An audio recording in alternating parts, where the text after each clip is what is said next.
Didier Deschamps a révélé qui était son chouchou en équipe de France et pas mal d'autres informations. Salut à tous les gars, c'est Asial. Aujourd'hui, on se retrouve pour une nouvelle vidéo, une petite vidéo un petit peu actu autour de l'équipe de France. Et oui, en ce moment les gars, vous le savez, on est en période de sélection internationale, en période de trêve. Pas forcément les périodes les plus intéressantes parce que du coup, très peu de matchs. En plus là, on est dans une période où il n'y a pas énormément de matchs en jeu. Il y en a quelques-uns, mais pas non plus des masses, on va dire, par rapport à d'habitude. Donc voilà, moi, c'est pas la période qui m'intéresse le plus. Voilà, donc c'est pour ça qu'en ce moment, il va y avoir pas mal de vidéos actu. Parce que par contre, il y a de l'actu malgré tout. Il n'y a pas d'actu foot en termes de match, de débrief à faire, même de contenu uniquement, on va dire, sportif, uniquement sur le jeu. Il y a plus un petit peu d'actu en tout genre. Donc on va en faire aujourd'hui. Petite vidéo actu autour de l'EDF. Voilà, Didier Deschamps qui a parlé, qui a donné des petites interviews, qui a parlé un petit peu de son chouchou. Voilà, qui est-il? Qui est son chouchou en équipe de France? Apparemment, il en a un. En tout cas, il a donné un nom. Il y a pas mal d'autres choses à voir. On va parler un petit peu de la liste, de Zaïre Emery, bien évidemment. Il a aussi parlé un petit peu de Kylian Mbappé lors de ses derniers dires. Donc il y a pas mal de choses intéressantes à voir malgré tout. Avant que la vidéo commence, comme d'habitude, n'hésitez pas à liker, à commenter, à partager et à vous abonner. Ça aide énormément pour le développement de la chaîne. Et puis on peut y aller dès maintenant. Rentrons directement dans les choses intéressantes de cette vidéo. Je vous ai mis la liste. Je pense quand même que vous l'avez tous vu. Je ne vais pas réagir nom par nom. Globalement, bon bah voilà, il y a Zaïre Emery qui est la grosse entre guillemets surprise parce que cette surprise a pas mal été spoilée, ça fait un moment qu'on en entend parler. Moi-même, j'en avais fait une vidéo il y a de cela déjà peut-être quasiment 2 semaines où l'info avait déjà quasiment leaké et on parlait un petit peu est-ce que Zaïre Emery c'était un bon choix pour l'équipe de France et tout. Vite fait, je vous donne mon avis. Si vous voulez un avis un petit peu plus général, allez voir ma vidéo. Mais vite fait, moi je suis très content de voir Zaïre Emery dans cette équipe de France-là. Et pour moi, il a largement le niveau de figurer dans cette liste. Peut-être pas en tant que titulaire, mais pour moi, pour l'Euro, il y sera. Et il aura largement le niveau quand on voit que des fois, il y a des Guendouzi, il y a des Verretou, des Rongier, même Youssouf Fofana. Moi je suis désolé, Zaïre Emery, il a rien à enlever à ces milieux de terrain-là. Même Boubacar Kamara, hein, sans leur faire offense, c'est des bons joueurs, des bons milieux de terrain, mais Zaïre Emery ne fait pas tâche à côté d'eux. Et même, tu as une vision un petit peu long-termiste où tu peux te dire, Zaïre Emery, on l'installe très très tôt dans la liste. Comme ça, il va évoluer avec cette équipe de France. Et pourquoi pas, d'ici 1 an, 2 ans, être le taulier déjà du milieu de terrain. Peut-être un peu court, mais vous avez compris un peu l'idée. Donc voilà, moi c'est pas choquant qu'il soit dans la liste. Je l'ai dit, pas en tant que titulaire, je pense pas. Mais voilà, qu'il soit sur la liste en tant que premier remplaçant de milieu de terrain, deuxième remplaçant au milieu, c'est pas du tout choquant, je trouve. Il faut pas s'alarmer sur ça. Passons à Didier Deschamps qui a parlé un peu de Kylian Mbappé et les votes du Ballon d'Or. Il aurait mérité de le gagner. Qu'il soit troisième, c'est une déception. Après, ce sont des votes de journalistes du monde entier. Je ne dis pas que Messi ne l'a pas mérité et que Haaland ne l'aurait pas mérité. Après, les votes, ils viennent d'un peu partout. J'étais pour le moins surpris, voire même un peu plus du vote de certains. Ne pas mettre Mbappé dans les 5 premiers, c'est vraiment, je ne vais pas utiliser le terme malhonnêteté, mais on n'en est pas loin quand même. Bon. On en avait déjà un peu parlé pareil dans une vidéo lors du dernier rassemblement où Didier, c'était avant le Ballon d'Or du coup, où Didier Deschamps pour lui estimait que le Ballon d'Or devait être Kylian Mbappé. Est-ce qu'on peut le contredire? Oui. Bon, je vais pas me répéter, on va pas reparler encore une fois du Ballon d'Or. On en a longtemps parlé lors des dernières semaines du dernier mois. Maintenant c'est fini de toute façon. Messi l'a eu. Et globalement, moi, mon avis c'était que Messi le méritait. Haaland aurait pu le prendre aussi. Mbappé, finalement Mbappé était pas si loin que ça, c'est vrai, parce que au final Messi, son ballon d'or, il se fait quasiment uniquement grâce à cette Coupe du Monde. Si Mbappé prenait la Coupe du Monde, est-ce qu'il aurait pris le ballon d'or?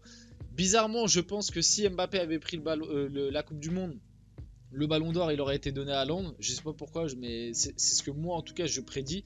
Je pense pas qu'il y aurait eu cet engouement aussi fort médiatiquement que Messi qui prend la Coupe du Monde.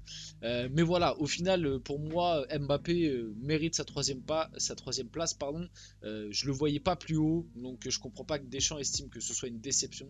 Après, Deschamps, lui, aurait mis Mbappé Ballon d'Or, mais c'est logique, il défend un peu ses intérêts, il protège son meilleur joueur, donc c'est pas totalement illogique qu'il fasse ce genre de déclaration, mais on va dire gentiment que c'est pas très objectif. Moi, Mbappé, sa troisième place, elle est méritée. Avant le Ballon d'Or, il y avait des infos qui sortaient comme quoi Mbappé était même pas, était peut-être seulement cinquième. Là, par contre, j'aurais été plutôt d'accord avec Deschamps et j'aurais pas compris. Bon, là, troisième, j'ai rien à rajouter. Podium, c'est mérité. On voit que la Coupe du Monde a énormément porté sur les votes. Messi le prend. Mbappé, qui est le deuxième joueur de la Coupe du Monde, meilleur buteur de la Coupe du Monde derrière Messi, enfin meilleur buteur de la Coupe du Monde et deuxième meilleur joueur derrière Messi, c'est logique qu'il soit troisième de ce Ballon d'Or parce que tu as Haaland qui fait une saison de fou globalement. Voilà, pas plus de choses à rajouter. Si vous avez quelque chose à rajouter là-dessus dans les commentaires, n'hésitez pas.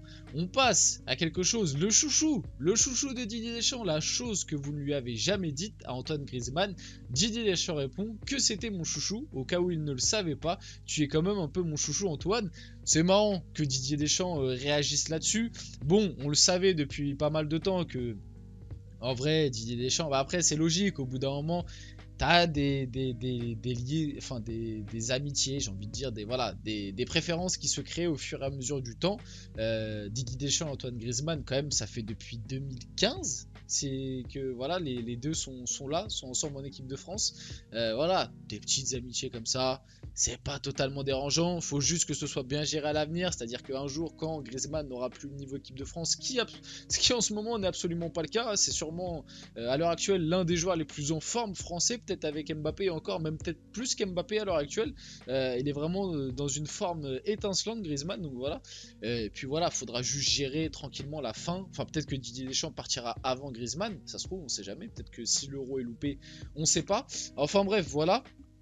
Plus globalement, c'est pas choquant. Et de toute façon, à chaque fois qu'il y avait des petites interviews de joueurs de l'équipe de France, ils nous le rappelaient à chaque fois que voilà, si le coach avait un petit chouchou, c'était plutôt Griezmann. Voilà. Mais le truc qui est un petit peu étonnant, du coup, c'est vrai que pas mal de gens ont réagi là-dessus, c'est que si Griezmann est tant le chouchou de Didier Deschamps, pourquoi il ne lui a pas donné le brassard de capitaine? Parce qu'en vrai, moi j'en avais fait une vidéo à l'époque et je le répète parce que je le pense encore, même si pour l'instant c'est vrai qu'Mbappé au final c'est pas un capitaine tant voilà, pour l'instant j'ai pas vu de dinguerie Mbappé capitaine, mais c'est vrai que on peut reposer la question, pourquoi du coup si c'est ton chouchou etc, tu n'as pas donné le brassard de capitaine à Griezmann qui pour moi était le favori numéro 1 par sa longévité, par son expérience, par l'âge qu'il commence à avoir. Voilà, en plus il commence à avoir un rôle un petit peu cœur du jeu, vraiment. Je trouve que ça aurait été plutôt stylé et logique d'avoir un Griezmann capitaine, voilà, parce que maintenant Griezmann il fait partie plus du milieu de terrain que de l'attaque, donc il est un peu le lion de toute l'équipe, voilà, il est un peu le lion de l'attaque, de la défense, du milieu, par son âge, par son expérience, c'est l'un des joueurs les plus anciens qui est présent. Voilà, si c'est ton chouchou, pourquoi ne pas lui avoir donné le brassard? C'est assez surprenant sur ce point de vue-là. Enfin bref, j'ai pas envie de relancer un débat là-dessus, parce qu'au final, Mbappé capitaine, pour le moment, c'est pas non plus trop dérangeant. Et puis, ça n'a pas causé de problème, en tout cas, à premier abord, ça n'a pas causé de problème dans le vestiaire français. Donc, voilà, c'est juste une petite question dont on peut se poser. Didier Deschamps estime qu'Antoine Griezmann méritait une bien meilleure place au Ballon d'Or 2023. Les classements, ça ne veut rien dire, mais au dernier Ballon d'Or, en 2018, il aurait pu être sacré Ballon d'Or, il l'aurait mérité. Je pense en toute sincérité qu'il n'a pas eu la reconnaissance qu'il mériterait. J'en ai parlé pareil, honnêtement les classements Ballon d'Or au-delà du top 5, je trouve pas ça très intéressant. Peut-être quand t'es joueur en question, quand t'es le joueur en question, tu te dis ah j'ai fait 7ème du Ballon d'Or, dans ta tête tu vois c'est peut-être un accomplissement qui récompense un peu ta saison. Mais nous, en tant qu'observateur foot, en tant que juste spectateur et on regarde ça de loin, honnêtement, citez-moi les top 5, top 10 ballons d'or des dernières années, je suis sûr que la plupart d'entre vous n'en savent strictement rien. On se rappelle des vainqueurs, souvent on se rappelle des top 3. Moi quand même, je pourrais te ressortir les top 3 la plupart des années, en tout cas la plupart des dernières années.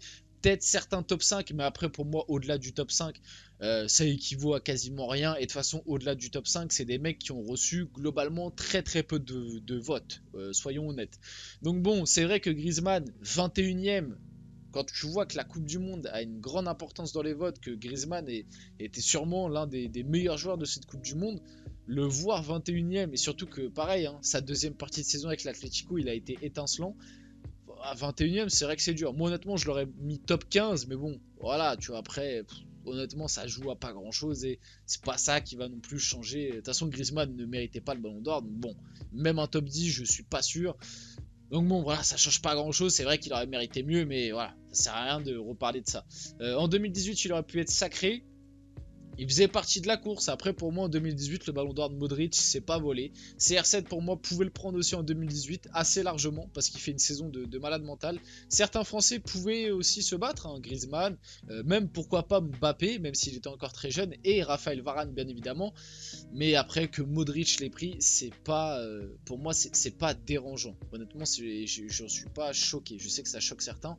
Moi, que Modric l'ait pris, ça me dérange pas. Après, que CR7 aurait pu le prendre, ça m'aurait pas dérangé non plus. Même un Griezmann, oui, pourquoi pas. Mais après, c'est compliqué, quoi. Griezmann, c'est vrai, il y avait l'Europa League et tout, mais de là à être éligible au Ballon d'Or, je sais pas. Moi, j'avais un peu de mal, je le voyais plus pour Modric, honnêtement.